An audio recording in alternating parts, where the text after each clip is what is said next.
अपनी आज पढ़ा है गति। क्या पढ़ा है? गति। गति। किसी भी वस्तु में समय के साथ जो परिवर्तन देखा जाता है वो क्या कहलाता है? गति। किसी वस्तु में समय के साथ उसकी स्थिति का जो परिवर्तन होता है उसको क्या बोलेंगे? गति। गति। तो ये कुछ गति के प्रकार हैं, हम यहाँ देख सकते हैं। ये क्या है? बोलिए। रेखीय गति। जोर से बोलिए। ये क्या है? ये दोलन गति। ये क्या है? घूर्णन गति। तो ये सभी हमारी गति के क्या है? प्रकार हैं, उदाहरण हैं। अगर हम रेखीय गति की बात करें तो आप सभी ध्यान देंगे। रेखीय गति किस तरीके से वो गति करता है?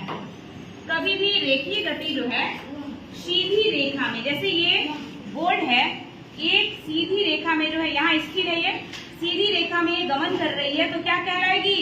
कौन सी गति? जोर से बोलिए, कौन सी गति? रेखीय गति।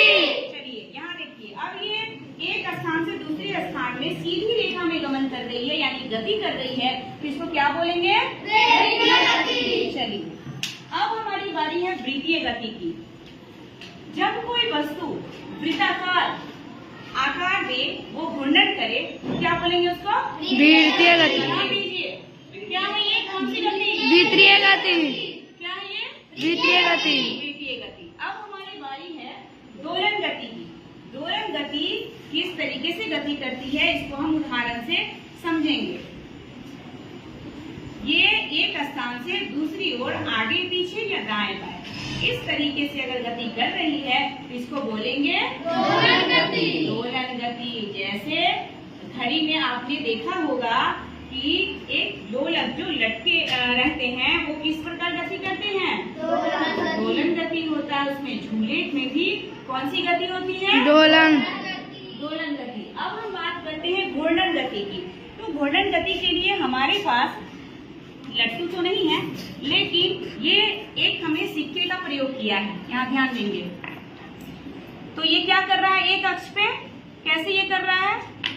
शिवम आप तो चलो इसको करके बताओ। ये क्या हो गया? यहाँ ध्यान दीजिए, घूर्णन गति। एक बार और दिखाइए घूर्णन गति को।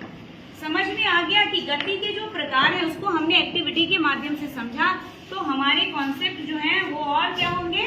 क्लियर हो गए। हमने समझा इस गति को एक्टिविटी के माध्यम से, तो हमें समझ में आ गया। Yes ma'am. गति के जो प्रकार है एक बार हम लोग फिर उसको दोहराएंगे। पहला क्या है? रेखीय गति। ये कौन सी गति है? ये घूर्णन गति। हमने इन चारों गति को अपने एक्टिविटी के माध्यम से समझा, आपको समझ में आ गया होगा। क्लियर। उम्मीद है कि आप सभी को समझ में आ गया। Yes ma'am.